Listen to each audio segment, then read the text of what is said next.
आज चतुर्थ दिवस की अमृतमयी कथा को श्रवण करने के लिए हम सब यहाँ समुपस्थित हैं। आप सभी के हृदय में बैठे हुए उस परमात्मा को प्रणाम। जय श्री राम। जय श्री राम।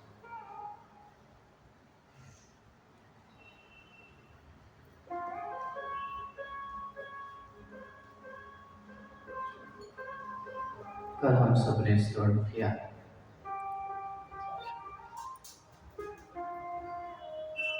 भगवान ने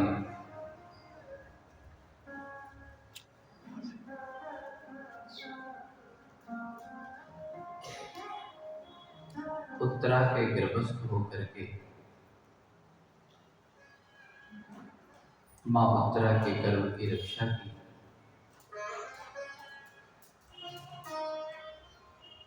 और वही बालक जब सम्राट बना तो उसका नाम हुआ राजा परीक्षित। और शमिक मुनि का अपमान करने के कारण उन्हें तक्षक सर्प के दंश से 7वें दिन मृत्यु का शाप मिल गया।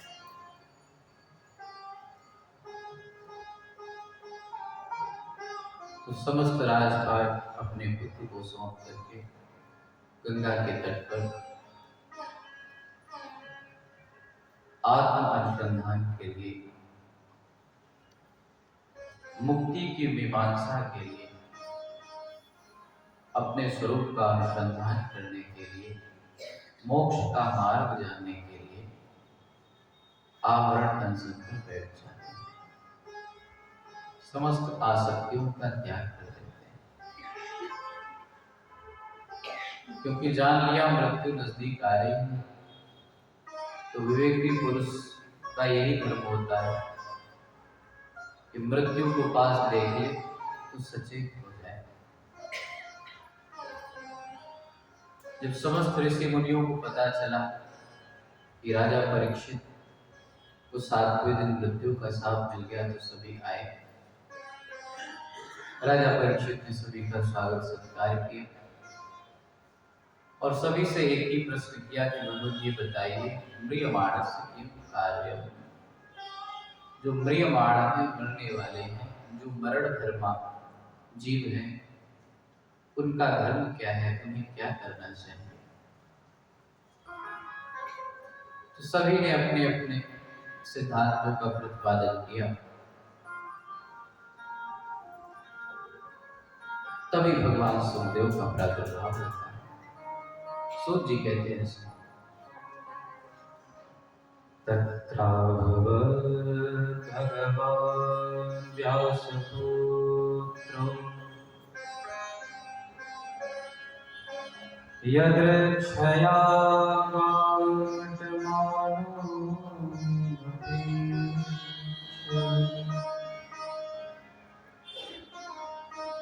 अगच्छलिंगो निजलाभदुष्टो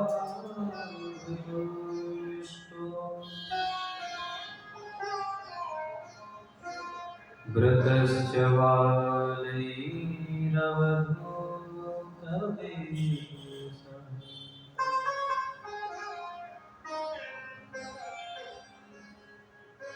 भगवान सुखदेव कौन है?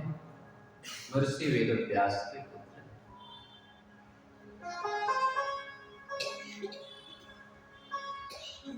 श्रीमद् भागवत की संहिता लेकर के राजा परीक्षित के कल्याण के लिए समुपस्थित हो गए। सूत जी कहते हैं कि सुखदेव भगवान का स्वरूप कैसा है? अलक्षलिंगा निजलाभदुष्टः।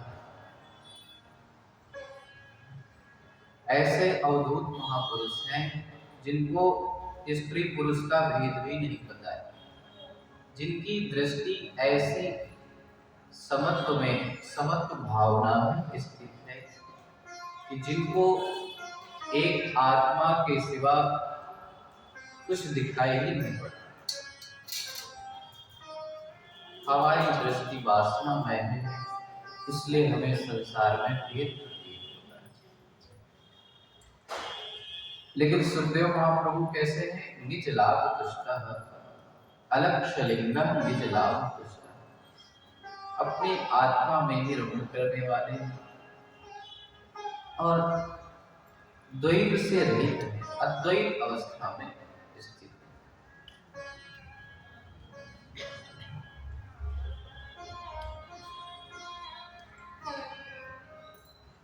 जहां पर संसारिक तर्क सांसारिक बुद्धि आ जाती है वहां पर द्वैत पैदा हो जाता है।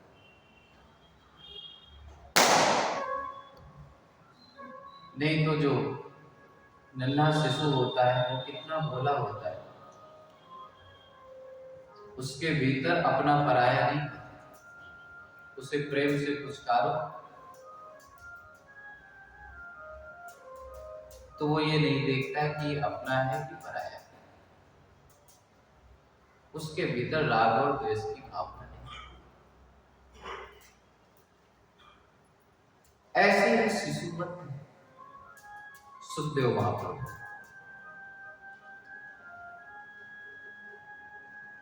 एक बहुत अच्छी पंक्ति है कि अकलो खिरत से हमको सरोकार कुछ नहीं, इन दोनों साहिबों को हमारा सलाम। अकलो खिरत से हमको सरोकार कुछ नहीं, अर्थात ये जो चतुराई है संसार में हम लगाते रहते हैं, अकलो खिरत से हमको सरोकार, इससे हमारा कोई मतलब नहीं है, इन दोनों साहिबों को हमारा सलाम है। जो इतना निर्मल हो जाता है, जिसकी बुद्धि इतनी निर्मल हो जाती है, वही भीतर के साहिब को जान पाता है। तो सुखदेव महाप्रभु ऐसे निर्मल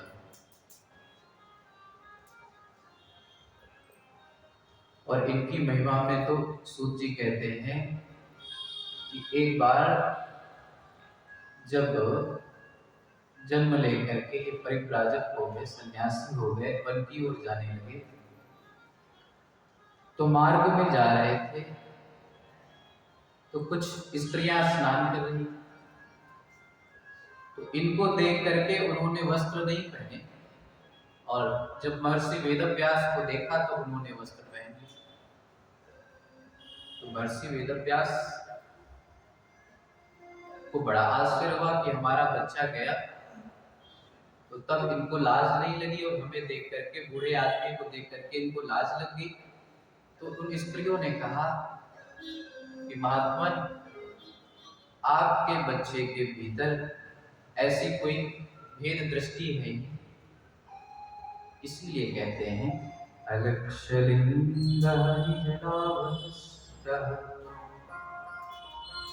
भेद दृष्टि से रहित, द्वैत से रहित,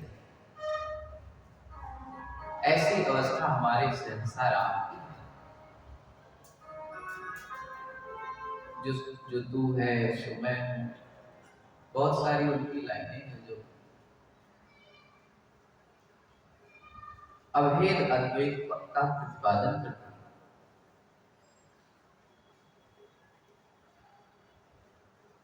और सर पर जटाएं हैं, बिल्कुल धवल देव, अंग कांति चमक रही है सुखदेव महाप्रभु की।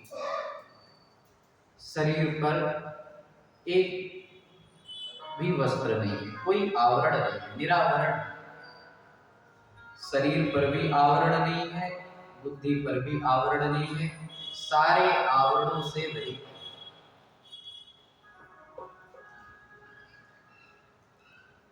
जब सभी ने देखा कि ऐसे परम अवधूत पधारे हैं, तो परीक्षित के सहित जितने वहां पर ब्रह्मर्षि, देवर्षि, महर्षि जन उपस्थित थे, सभी खड़े होकर के उनका स्वागत सत्कार करने लगे। सभी ने उनको नमस्कार किया। पिताजी भी उनके बैठे हैं, वो भी अपने पुत्र का स्वागत करते। तस्मै सपर्या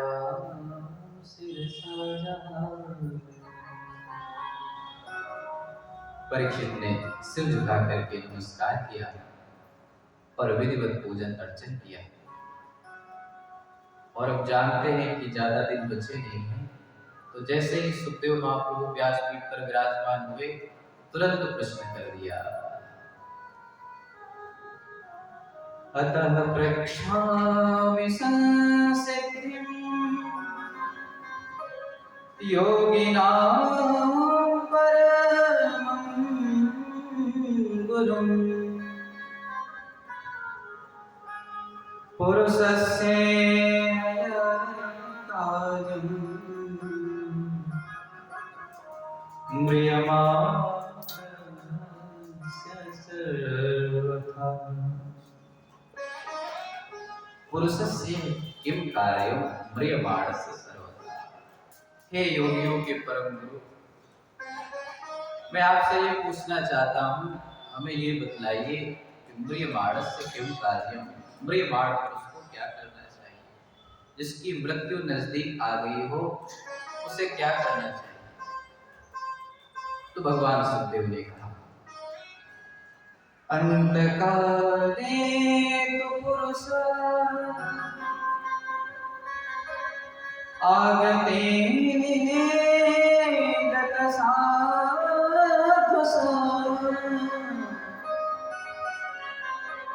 छिन्द्यात् संगशस्त्रेण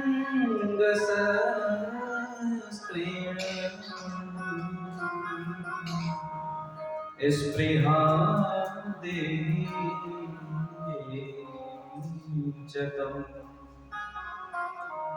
अंतकाले पुरुष आगते गतसाध्वस। हे राजन, जिसका अंतिम काल आ गया हो उसे समस्त आसक्तियों का त्याग करके एकांत में निवास करना चाहिए। सबसे पहले तो एकांत की बात है। एकांत का अर्थ है कि मन से सभी प्रकार, मन से हम जिसको पकड़ रखते हैं, मेरी बात समझ में आए? मन से हमने जिनको पकड़ रखा है, अर्थात जिनसे हमने ममता का भाव बना रखा है, उस ममता को वहां से हटा लेना, यही एकांत। और ऐसे एकांत अवस्था में आकर के छिन्द्यात् असंग शस्त्रेण, जो आसक्ति है उसको ज्ञान और वैराग्य से काट देना चाहिए और फिर भगवान के नाम का आश्रय लेना चाहिए। और फिर आगे ध्यान, अष्टांग योग और भगवान के पूजन उपासन की विधि बतलाई है। क्योंकि आज हमारी यात्रा बहुत लंबी है, हमें भगवान के जन्म तक पहुंचना है, अर्थात 9 स्कंद तक पहुंचना है। तो हम कुछ को तो विस्तार से श्रवण करेंगे और कुछ को संक्षेप में। सुखदेव जी कहते हैं, सबसे पहली बात तो जिस साधक को आध्यात्मिक मार्ग में चलने की आकांक्षा हो उसे क्या करना चाहिए। जितासनो जितश्वासो जितसंगो जितेन्द्रियः स्थूले भगवतो रूपे मनः संधारये। सबसे पहले आसन को जीते, फिर उसके बाद श्वास को जीते, फिर उसके बाद इंद्रियों को जीते और फिर उसके बाद भगवान के स्थूल रूप का ध्यान करें। यहाँ पर सुखदेव महाप्रभु ने भगवान के स्थूल रूप का बहुत सुंदर वर्णन किया। भगवान का स्थूल रूप है क्या? हम लोग सुनते हैं ना कि ये जो सारा संसार है ये भगवान का स्वरूप है। तो एक एक करके सुखदेव महाप्रभु श्रीमद् भागवत में उन्होंने बतलाया है कि भगवान का कौन सा अंग संसार का कौन सा भाग है। तो सुखदेव महाप्रभु कहते हैं, राजन, वो जो आदि पुरुष परमात्मा है ना, उसका जो वक्ष स्थल है, अर्थात उसकी जो छाती है, वो स्वर्ग लोक है। उस परमात्मा का जो वक्ष स्थल है वो स्वर्ग लोक है। कंठ भगवान का महर लोक है। मुख भगवान का जन लोक है, ललाट भगवान का तप लोक है। ये जो इंद्र आदि देवता हैं ये भगवान की भुजाएं हैं। जितने देवता हैं ये सब भगवान की भुजाएं हैं। दिशाएं भगवान के कान हैं। ये जो दिशाएं हैं ये सब क्या है? भगवान के कर्ण हैं। इसीलिए कहते हैं पश्यत्य चक्षु सश्रुणोत्य कर्ण। बिना आंखों के वो देख भी लेते हैं, अर्थात हमारे जैसे निराकार रूप है, तो हमारे जैसी तो स्थूल आंखें नहीं है, लेकिन फिर भी हमारी प्रत्येक क्रिया देख रहे हैं। पश्यत्य चक्षु सश्रुणोत्य कर्ण।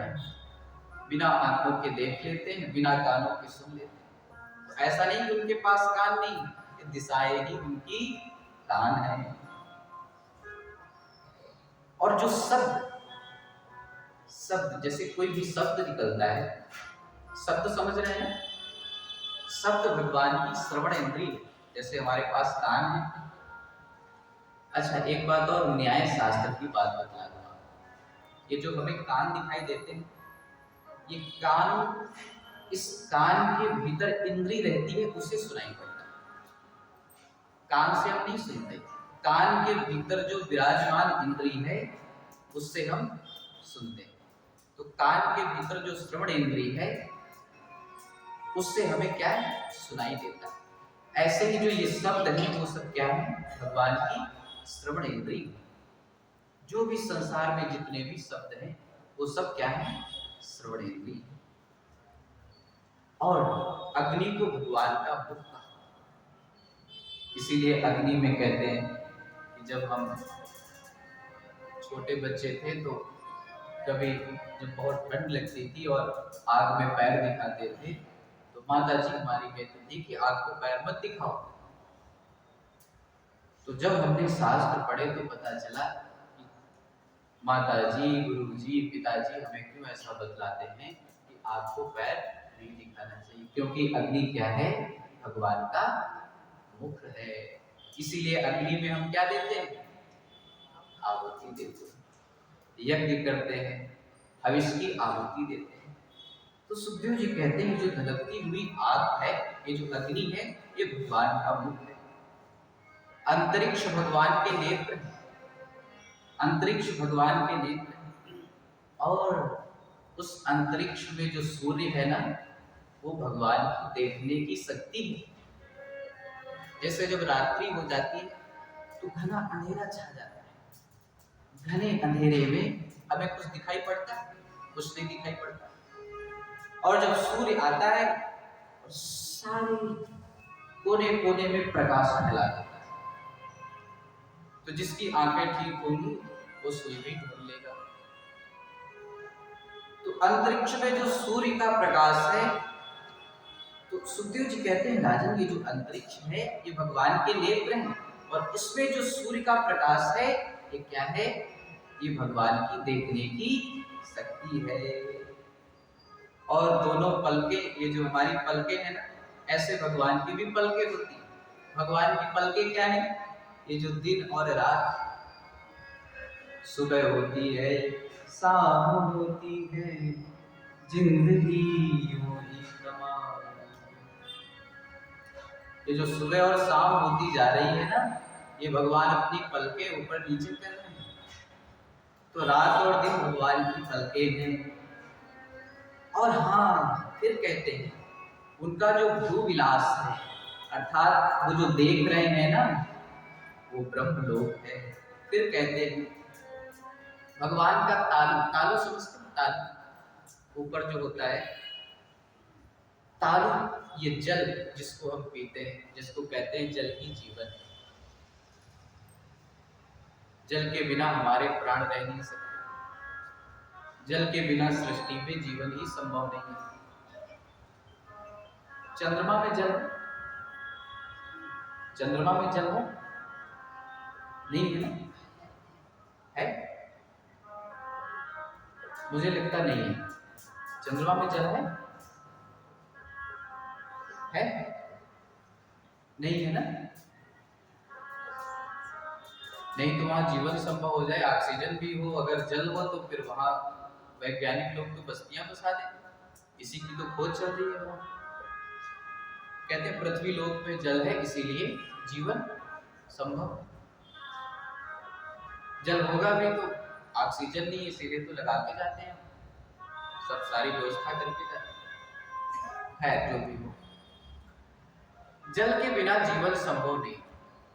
तो तालु जो है वो क्या है? भगवान का जो तालु है वो क्या है? जल। इसीलिए कहते हैं कि जल की व्यर्थता ना करें, जल को बचाएं।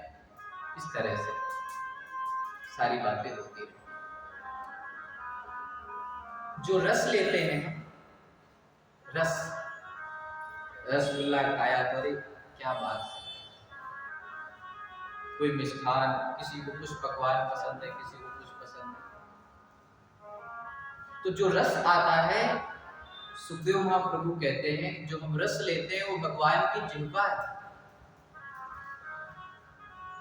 और फिर कहते हैं वेद, जिसमें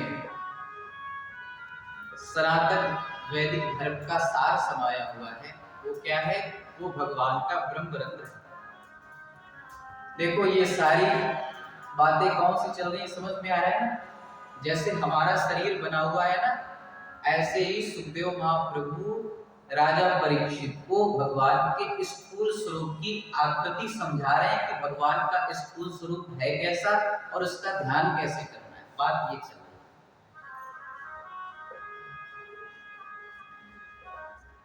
तो वेद भगवान के ब्रह्मरंध्र, जिसमें सारा ज्ञान समाया हुआ, और भगवान की मुस्कान ही माया है जिससे हम सब मोहित हुए जा रहे हैं। जो हमें मोह हो जाता है, ये भगवान की मुस्कुराहट। इसीलिए कहते हैं कि जब तक भगवान कृपा नहीं करते तब तक भगवान की माया से छुटकारा भी कोई नहीं पा सकता। अर्थात वो परमात्मा इतना गोपनीय है, इतना सूक्ष्म है, इतना अज्ञात है। कह ही दिया कि मन और बुद्धि अवाम मनस गोचर, मन और बुद्धि से परे।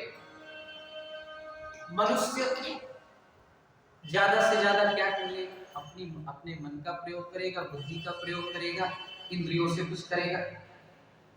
जब परमात्मा इनकी पकड़ में आने वाला ही नहीं तो उसे जानेगा कैसे? तब तो कोई जान ही नहीं सकता उसे। जब वो मन बुद्धि से जानने में ही नहीं आने वाला तो फिर तो कोई उसे जान ही नहीं सकता, क्योंकि हम सारे कार्य, सारा ज्ञान हमारा मन बुद्धि से ही होता है।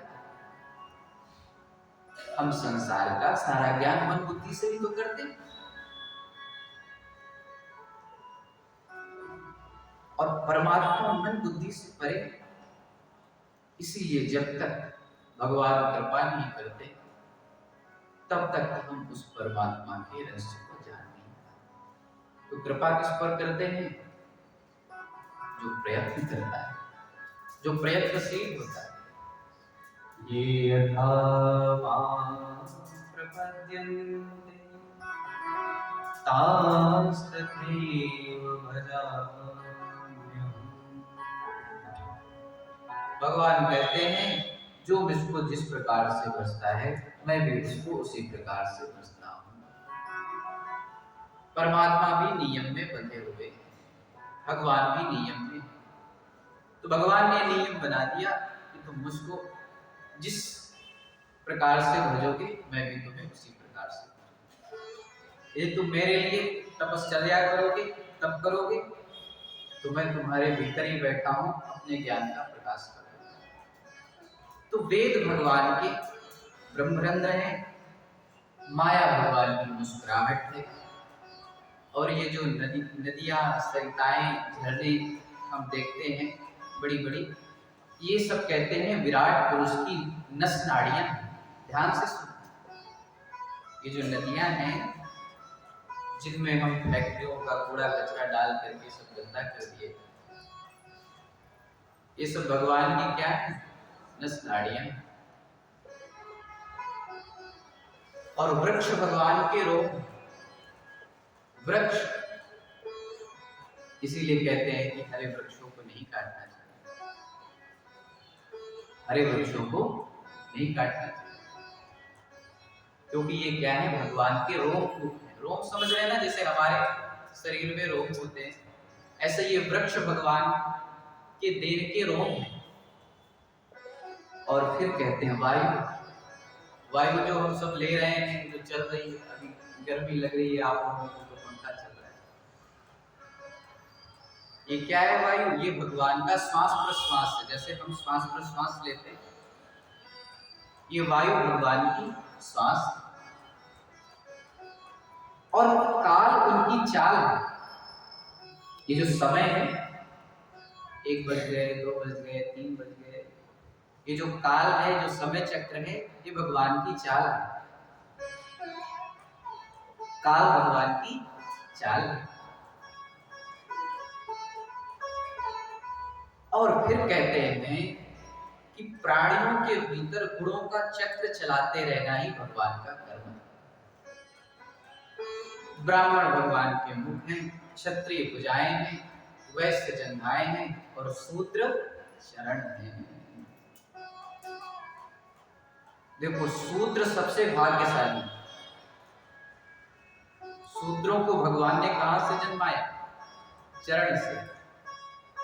और भक्त जन चरणों की रज ही मांगते, तो प्रभु हमें आपकी चरणों की रज चाहिए, कैसे भी करके आपके चरणों का आश्रय मिल जाए। और संसार में हम जिनको सबसे हेय मानते हैं,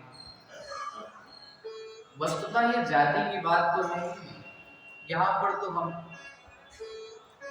गुणों के अनुसार जो जिस गुण वाला है, ब्राह्मण का अर्थ ही यही है कि ब्रह्म जानाति ब्राह्मण, जिसने अपने